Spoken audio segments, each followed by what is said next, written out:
Praise the Lord. आज आम गोटे विषय को ध्यान करवा आम देखा गीत संहिता 119 तार एटी मुझेपरी तुम्भ विरोध में पाप न करे एथिपाई मु आपणा हृदय मध्य तुम्हर वाक्य संचय कर रखिए। आज दाऊद जितेबाला पाप करने पूर्वर आ परमेश्वर वाक्य सामना रहा जहाद्वारा से पाप कर पृथक होते।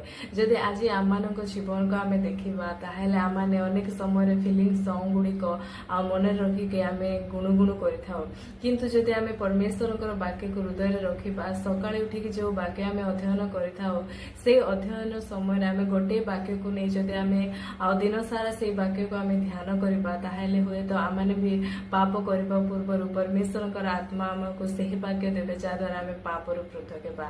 प्रिय लोक मैंने आपण मैंने जो सांसारिक विषय देखिकी आपको आपण मैंने मन रखी आम आत्मिक जीवन पढ़ा आम परमेश्वर वाक्य को हृदय मध्य रखा पड़ो जहाद्वारा आम पाप करने पूर्व परमेश्वर वाक्य आम पापर पृथक कर।